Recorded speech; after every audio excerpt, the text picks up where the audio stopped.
Hello everyone, Shri गणेशाय नमः, श्री जानकी वल्लभाय नमः। श्री रामचरितमानस बालकांड की चौपाई संपूर्ण हिंदी में अर्थ सहित। दोहा। स्वामी और सेवक में युद्ध कैसा। ब्राह्मण श्रेष्ठ, क्रोध का त्याग दीजिए। आपका वीरों सा वेश देखकर ही बालक ने कुछ कह डाला था। वास्तव में उसका कोई दोष नहीं है। चौपाई। आप कुठार बाण धनुष्य धारण किए देखकर और वीर समझकर बालक को क्रोध आ गया। वह तो आपका नाम तो जानता था, पर उसने आपको पहचाना नहीं। अपने वंश रघुवंश के स्वभाव के अनुसार उसने उत्तर दिया, यदि आप मुनि की तरह आते तो हे स्वामी, बालक की चरणों की धूलि सिर पर रखता। अनजाने में की भूल को क्षमा कर दीजिए।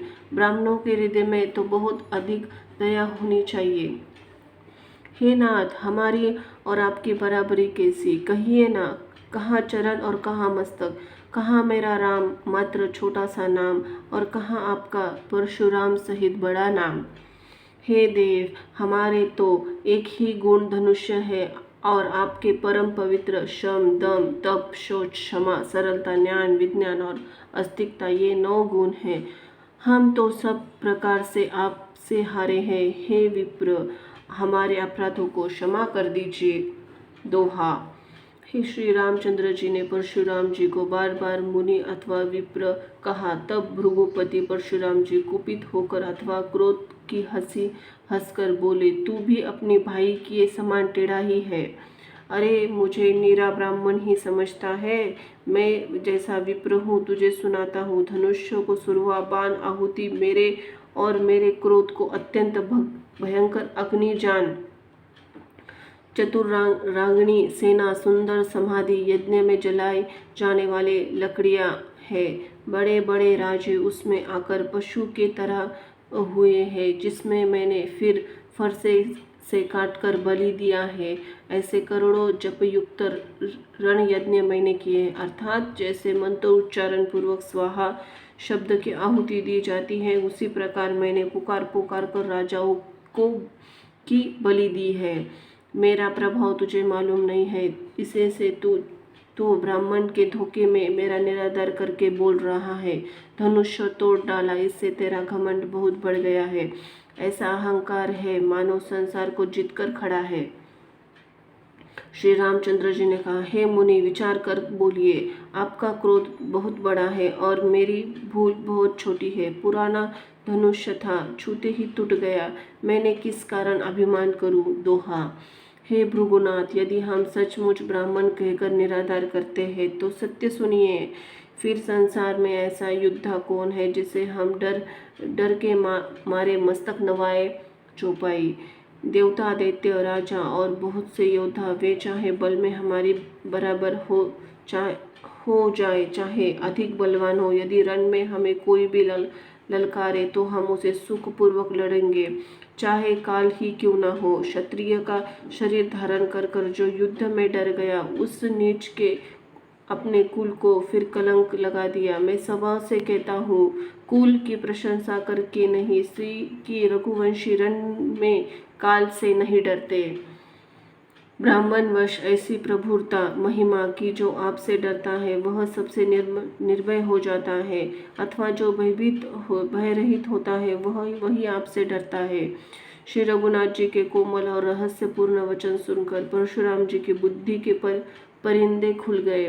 परशुराम जी ने कहा, हे राम, हे लक्ष्मीपति, धनुष्य को हाथ में अथवा लक्ष्मीपति धनुष्य विष्णु का धनुष्य दीजिए और इसे खींचिए, जिससे मेरा संदेह मिट जाए। परशुराम जी धनुष्य देने लगे, तब वह आप ही आप चला गया। तब परशुराम के मन में बड़ा आश्चर्य हुआ।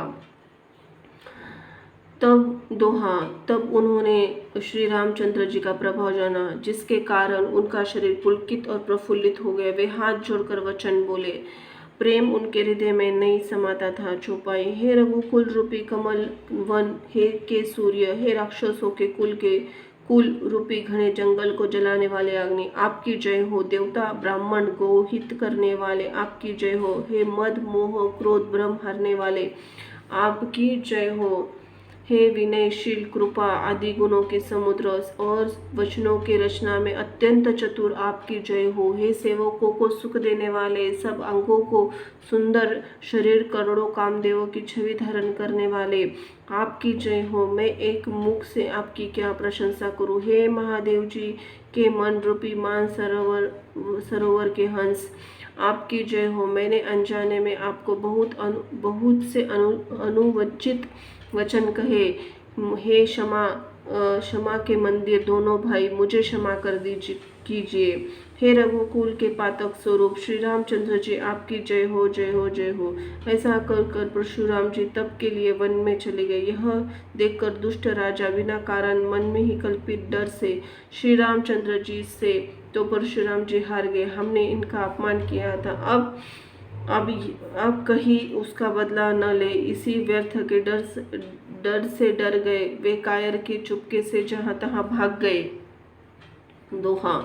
देवताओं के नगाड़े बजाए वे प्रभु के ऊपर फूल बरसाने लगे।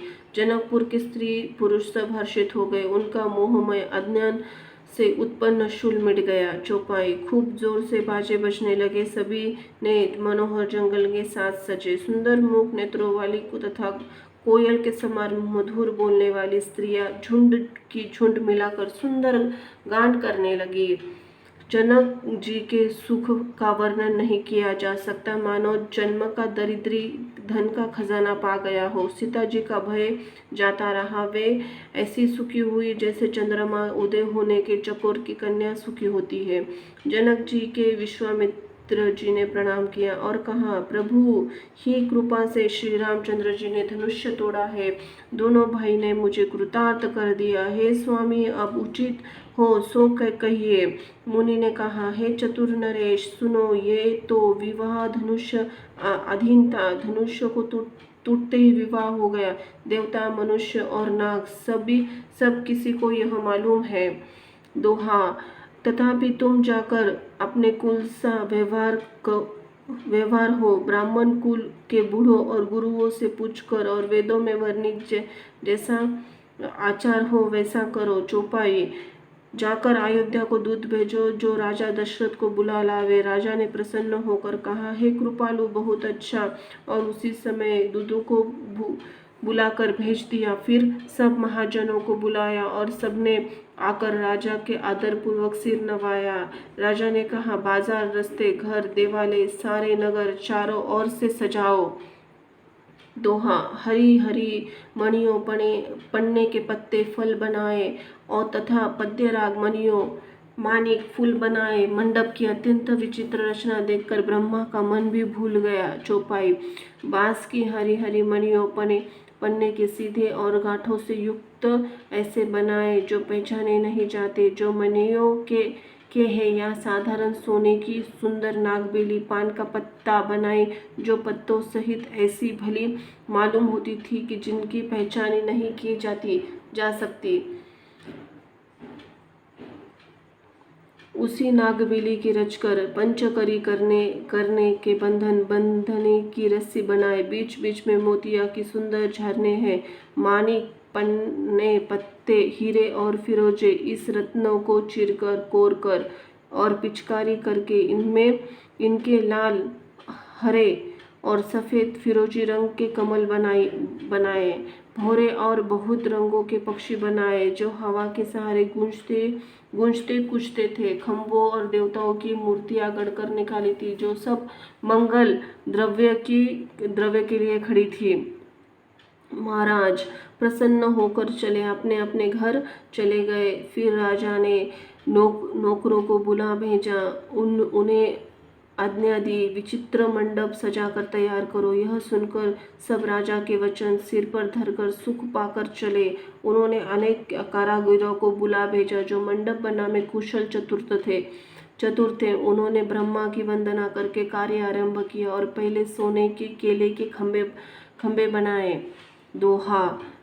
नील और मणि कोरकर अत्यंत सुंदर आम के पत्ते बनाए। सोने के बेर, आम के फूल और रेशमी डोरी से बंधे हुए पन्ने, बनों के फलों के गुच्छे सुशोभित है। चौपाई। ऐसे सुंदर उत्तम बनमतवार बनाए मानो कामदेव ने फंदे फंदे सजाए हो। अनेक मंगल कलश, सुंदर ध्वजा, पताका, परिंदे, चवर बनाए जिसमें मानियों के अनेक सुंदर दीपक है।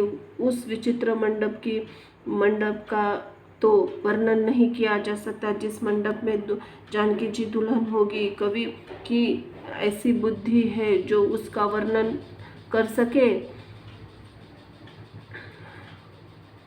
जिस मंडप के रूप और गुणों की समुद्र श्री रामचंद्र जी दूल्हे होंगे, वह मंडप तीनों लोकों में प्रसिद्ध होना चाहिए। जानकी जी के महल जैसी शोभा है, वही ही शोभा नगर के प्रत्येक घर में दिखाई देती है।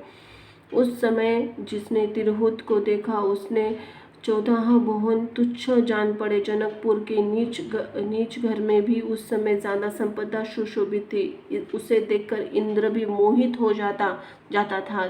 दोहा, जिस नगर में साक्षात लक्ष्मी जी के कपट से स्त्री का सुंदर वेश बनाकर बसती है, उस पुर शोभा का वर्णन करने में सरस्वती शेष भी सकुचाते हैं। चौपाई, जनक जी के दूत श्री रामचंद्र जी की पवित्र पुरी अयोध्या में पहुंचे। सुंदर नगर देखकर हर्षित हुए। राजद्वार पर जाकर उन्होंने खबर भेजी। राजा दशरथ जी को के सुनकर उन्हें बुला भेजा। दूतों ने प्रणाम करके चिट्ठी दी। राजा प्रसन्न होकर राजा ने स्वयं उठकर उसे लिया। चिट्ठी वाचते समय उनके नेत्रों में जल और प्रेम आनंद आंसू छा गए। शरीर पुलकित हो गया, छाती भर सी आई। हृदय में राम लक्ष्मण, हाथों में सुंदर चिट्ठी है। राजा उसे हाथ में लिए हुए रह गए। खट्टी मीठी कुछ भी कह न सके। फिर धीरज धरकर उन्होंने पत्रिका पढ़ी। सारी सभा सच्ची बात सुनकर हर्षित हो गई।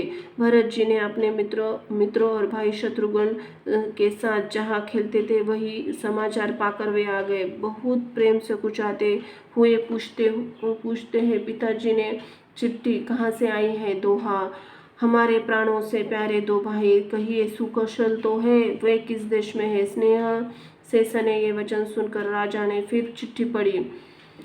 चौपाई, चिट्ठी सुनकर दोनों भाई पुलकित हो गए। स्नेह इतना अधिक हो गया कि वह शरीर में समाता नहीं। भरत जी का पवित्र प्रेम देखकर सारी सभा ने विशेष सुख पाया। तब राजा दूतों को पास बिठाकर मन को हरने वाली मीठे वचन बोली, भैया कहो, दोनों बच्चे कुशल से तो है? तुमने अपनी आंखों से उन्हें अच्छी तरह देखा है ना? सांवले और गोरे शरीर वाले, धनुष और तरकस की तरह धारण किए रहते हैं। किशोरावस्था है, विश्वामित्र मुनि के साथ है। तुम उनको पहचानते हो तो उनका स्वभाव बताओ। राजा के प्रेम विशेष वश होने से बार बार इस प्रकार से कह और पूछ रहा है।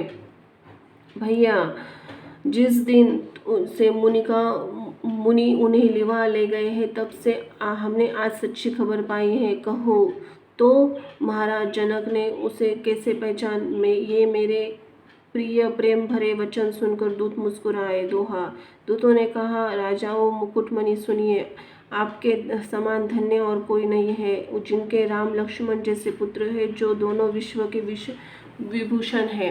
चौपाई, आपने पुत्र पूछने के योग्य नहीं है। वे पुरुष सिंह तीनों लोकों में प्रकाश से स्वरूप है, जिनके यश और आगे चंद्रमा मलिन और प्रताप के आगे सूर्य शिथिल है। हे नाथ, आपके लिए आप कहते हैं कि उन्होंने कैसे पहचाना? क्या सूर्य के हाथ में दीपक देकर देखा जाता है? सीता जी स्वयंवर अनेक राजाओं और एक से एक बढ़कर योद्धा एकत्र हुए थे, परंतु शिव जी को धनुष कोई भी हटा न सका। सारे वीर बलवान हार गए। तीनों लोकों में जो वीरता के अभिमानी थे, शिव जी के धनुष की सबकी शक्ति छोड़ दी। बाणासुर जो सुमेरु को भी उठाता था, वह भी हृदय में हार कर परिक्रमा करने चला गया। जिसने खेल से ही कैलाश को उठा लिया था, वह रावण भी उस सभा में पराजय को प्राप्त हुआ। दोहा, हे महाराज सुनिए, वहाँ जहाँ तहाँ योद्धा हार मान गए। रघुवंशी श्री रामचंद्र जी ने बिना प्रयास किए शिव जी का धनुष को वैसे तोड़ डाला, हाथी के कमल जैसी डंडी को तोड़ डालते हैं। चौपाई। धनुष्य टूटने की बात सुनकर परशुराम जी क्रोध में भर आए और उन्होंने बहुत प्रकार से आंखें दिखलाई। अंत में उन्होंने भी श्री रामचंद्र जी का बल दिखाकर उन्होंने अपना धनुष्य दे दिया और बहुत प्रकार से विनती करके वन को गमन किया। हे राजन, जैसे श्री रामचंद्र जी की अतुलनीय बलि है, वैसे ही निधान लक्ष्मण जी भी है, जिसने देखने मात्र राजा लोग कांप उठते हैं, जैसे हाथी सिंह के बच्चे के ताकने से कांप उठते हैं। हे देव, आपके दोनों बालकों को देखने के बाद अब आंखों के नीचे कोई आता ही नहीं, हमारी दृष्टि पर कोई चढ़ता ही नहीं। प्रेम प्रताप और रस में पंगी हुई दूतों की वचन रचना बहुत प्रिय लगी। सभा में सहित राजा प्रेम मग्न हो गए और दूतों को निछावर देने लगे। उन्होंने निछावर देते देखकर यह नीति विरुद्ध है ऐसा कहकर दूत अपने हाथों में कान मूंदने लगे। धर्म को विचार कर उनका धर्मयुक्त बर्ताव देखकर सभी ने सुख माना। दोहा। तब राजा ने उठकर वशिष्ठ जी के पास जाकर उन्हें पत्रिका दी और आदरपूर्वक दूतों को बुलाकर सारी कथा गुरु जी को सुना दी। चौपाई। सब समाचार सुनकर अत्यंत सुख पाकर गुरु बोले, पुण्य आत्मा पुरुष के लिए पृथ्वी सुखों से छाई है, जैसे नदियां समुद्र में जाती, यद्यपि समुद्र को कोई नदी की कामना नहीं होती, वैसे ही सुख संपत्ति के बिना बुलाए स्वाभाविक है। वैसे ही सुख संपत्ति बिना बुलाए स्वाभाविक है ही धर्मात्मा पुरुष के पास जाती है। तुम जैसे गुरु, ब्राह्मण, गाय और देवता की सेवा करने वाले, वैसे ही पवित्र कौशल्या देवी भी है। तुम्हारे समान पुण्य आत्मा जगत में कोई नहीं है, ना ही है और न होने का ही है। हे राजन, तुमसे अधिक पुण्य और किसका होगा, जिसके राम सरीखे पुत्र है और जिसको चारों बालक वीर, विनम्र, धर्म, व्रत करने वाले गुणों का सुंदर समुद्र है। तुम्हारे लिए सभी कालों में कल्याण है। अंत डंका बजाकर बारात सजाओ। दोहा। और जल्दी चलो। ऐसे गुरु जी के वचन सुनकर हे नाथ बहुत अच्छा कहकर सिर नवाकर तथा दूतों का डेरा दिलवाकर राजमहल में गए। चौपाई। राजा ने सारे रानीवास को बुलाकर राज जनक जी की पत्रिका बाँचकर सुनाई। समाचार सुनकर सब रानियां हर्ष से भर गई। राजा ने फिर दूसरी सब बातों का जो दूतों के मुख से सुनी थी वह वर्णन किया। मैं प्रेम में प्रफुल्लित हुई रानियां ऐसी सुशोभित हो रही है जैसे मोरनी बादलों में गरज सुनकर प्रफुल्लित होती है। बड़ी बूढ़ी अथवा गुरुओं की स्त्रियां प्रसन्न होकर आशीर्वाद दे रही है। माताएं आनंद में मग्न है। उस अत्यंत प्रिय पत्रिका को अपने पास में लेकर सब हृदय में छाती शीतल कर रही है। राजाओं में श्रेष्ठ दशरथ जी ने राम लक्ष्मण की कीर्ति और करनी का बार बार वर्णन किया। यह सब मुनि की कृपा है ऐसा कहकर बाहर चले आए। तब रानियों ने ब्राह्मणों को बुलाया, आनंद सहित उन्हें दान दिए, श्रेष्ठ आशीर्वाद देते हुए चले सरोठा। फिर भिक्षुकों को बुलाकर करोड़ों प्रकार की निछावरें उनकी दी। चक्रवर्ती महाराज दशरथ के चारों पुत्र चिरंजीवी हो। चौपाई। ये कहते हुए अनेक प्रकार के सुंदर वस्त्र पहनकर चले। आनंदित होकर नगाड़े वाले ने बड़े जोर से नगाड़ों पर चोट लगाई। तब लोगों ने यह समाचार पाया, तब घर घर में बधावे होने लगे। 14 लोकों में उत्साह भर गया। श्री जनक जी और श्री रघुनाथ जी का विवाह होगा। शुभ समाचार पाकर लोग प्रेम मग्न हो गए और रास्ते तथा गलियां सजाने लगे। तो यद्यपि अयोध्या सुहानी है क्योंकि वह श्री रामचंद्र जी मंगलमय पवित्रपुरी है, तथापि प्रीति पर प्रीति होने से वह सुंदर मंगल रचना से सजाई गई। ध्वजा, पताका, परिंदे, सुंदर चवरों से सारा बाजा बहुत अनूठा छा गया। सोने की कलश, तोरण, मणियों की झालरें, हल्दी, दूध, दही, अक्षत और मालाओं से। दोहा। लोगों ने अपने घरों को सजाकर मंगलमय बना दिया। गलियों को चतुर्सम से सींचा। द्वारों पर सुंदर चौक पुराए। चंदन, केशरी और कस्तूरी कपूर से बने हुए एक सुगंधित द्रव चतुर्सम कहते हैं। चौपाई। बिजली सी कांति वाली, चंद्रमुखी हरिण के बच्चे के नेत्र वाली और अपने सुंदर रूप से कामदेव की स्त्री रति के अभिमान को छुड़ाने वाली सुहागन स्त्रियां भी सभी 16 श्रृंगार सजकर जहां तहां झुंड झुंड में मिलकर निकली।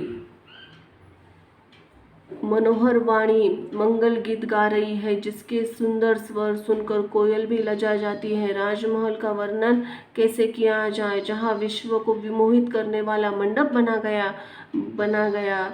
अनेकों प्रकार से मनोहर मांगलिक पदार्थ सुशोभित हो रहे हैं, बहुत नगाड़े बज रहे हैं, कहीं भाट वृदाली कुल कीर्ति का उच्चारण कर रहे हैं, कहीं ब्राह्मण वेद ध्वनि कर रहे हैं। सुंदरी स्त्रियां श्री रामचंद्र जी, श्री सीता जी के नाम लेकर मंगल गीत गा रही है। उत्साह बहुत है और महल अत्यंत छोटा है।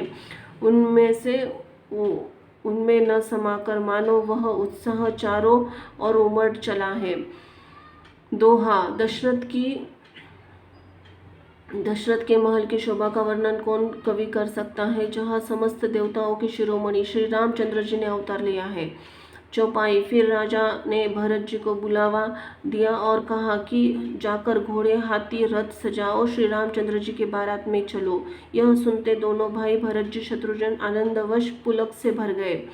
भरत जी ने सब सयाने घुड़सवार के अध्यक्ष को बुलाए और उन घोड़ों को सजाने की आज्ञा दे प्रसन्न होकर उठ दौड़े। उन्होंने रुचि के साम यथा योग्य जिन्हें कसकर घोड़ों सजाए। रंग से रंग उत्तम घोड़े सुशोभित हो गए। सब घोड़े बड़े ही सुंदर और चंचल करने की चाल के हैं। वे धरती पर ऐसे पैर रखते हैं जैसे जलते हुए लोहे पर रखते हो। अनेक जाति के घोड़े जिनका वर्णन नहीं हो सकता, ऐसी तेज के चाल मानो हवा का निराधार करके उड़ाना चाहते हैं। उन घोड़ों पर भरत जी के समान अवस्था वाले सब छैल छबीले राजकुमार सवार हुए। वे सभी सुंदर हैं, सब आभूषण धारण किए हुए। उनके हाथों में बाण और धनुष्य है तथा कमर में भारी तरकस बंधे हुए हैं। दोहा। सभी ने चुने हुए छबीले छैल शूरवीर चतुर नवयुवक है। प्रत्येक सवार के साथ 2 पैदल सिपाही है जो तलवार चलाने की कला में बड़े निपुण है। चौपाई। शूरता का बाना धारण किए हुए रणधीर वीर सब निकलकर नगर के बाहर आ खड़े हुए। वे चतुर अपने घोड़े को तरह तरह से चारों ओर फेर रहे हैं, मानो नगाड़े की आवाज सुनकर वो प्रसन्न हो रहे हैं। शूरता का बाना धारण करते हुए रणधीर वीर सब घोड़ों को नगर के बाहर आ खड़े हुए हैं। वे अपने चतुर घोड़ों को तरह तरह के चालों से फेर रहे हैं, भेरी तथा नगाड़ों की आवाज सुनकर प्रसन्न हो रहे हैं। सारथियों ने ध्वजा, पताका, मणि आभूषणों को लगाकर रथों को बहुत विलक्षण बना दिया। उनमें सुंदर चवर लगे रहे, घंटियां सुंदर शब्द कर रही है। रथ इतने सुंदर है मानो सूर्य के रथ की शोभा छीन लेते हैं। अगणित श्याम वर्ण घोड़े थे, उनके सारथियों ने उन रथों को जोत दिया है। सभी देखने में सुंदर, गहनों से सजे हुए, सुशोभित, जिन्हें देखकर मुनियों का मन मोहित हो जाते हैं। जो जल पर भी जमीन की तरह चलते हैं, वेग की अधिकता को उनकी टाप पानी में नहीं डूबती। शस्त्र, अस्त्र और सब साज सजाकर सारथियों ने रथियों को बुलावा दिया। दोहा। रथों पर चढ़ चढ़कर बारात नगर बाहर जुटाने लगी। जो जिस काम में किए जाते हैं, सभी को सुंदर शगुन होते हैं। श्रेष्ठ हाथियों सुंदर अंबारियां पड़ी है, वे जिस प्रकार सजाई गई थी सो कहा नहीं जा सकती। मतवाले हाथी घंटों से सुशोभित होकर घंटे की बजाते हुए चलो, मानो सावन के सुंदर बादलों के समूह गिरते हुए जा रहे हैं। सुंदर पालकियां सुख बैठने के योग्य तामजान को कुर्सी नमा होते हैं। आदि रथ आदि भी जो अनेक प्रकार से सवारियां हैं, उन पर श्रेष्ठ ब्राह्मणों ने चढ़कर चले, मानो सब वेदों के छेद की धारण किए हुए हो। मागध, सूत, भाट, गुण गाने वाले सब जो जिस तथा योग्य है जैसे सवारी चढ़कर चले। बहुत जातियों की खच्चर, ऊंट, बैल, असंख्य प्रकार की वस्तुएं लाद कर चले। कहार करोड़ों कांवरे लेकर चले। उनमें अनेक प्रकार की वस्तुएं थी जिनका वर्णन नहीं किया जा सकता। सब सेवकों ने अपना अपना साज सजाकर बनाकर चले। दोहा, सबके हृदय में अपार हर्ष है, शरीर पुलक से भरे हैं। सबसे एक बड़ी लालसा रगी, हम श्री राम लक्ष्मण दोनों भाइयों को नेत्र भरकर देखेंगे। चौपाई, हाथी गरज रहे हैं, उनके घंटों में भीषण ध्वनि हो रही है। चारों रथों की घर घराट है, घोड़े की हिनहाट हो रही है। बादलों का निरादार करते हुए घोड़े नगाड़े घोर शब्द कर रहे हैं कि किसी अपनी पराई कोई बात कानों से सुनाई नहीं देती। राजा दशरथ के दरवाजे पर इतनी भारी भीड़ हो रही है, कहीं वहाँ पत्थर फेंका जाए, वहीं पिसकर धूल हो जाए। आरोटी पर स्त्रियां मंगल थालों में आरती लिए देख रही है। गानों और नाना प्रकार के मनोहर गीत गा रही है। उन्होंने अत्यंत आनंद का बखान नहीं हो सकता। तब सुमित्रा जी ने 2 रथ सजाकर उनमें घोड़े, सूर्य के घोड़ों को भी मात देने वाले घोड़े जोते। दोनों सुंदर रथ और दशरथ के पास ले आए, जिनकी सुंदरता माता सरस्वती वर्णन नहीं कर सकती। एक रथ पर राजसी सामान सजाया, दूसरी ओर तेज का पुंज और अत्यंत ही शोभामाया था। बोलो सिया राम की जय। धन्यवाद।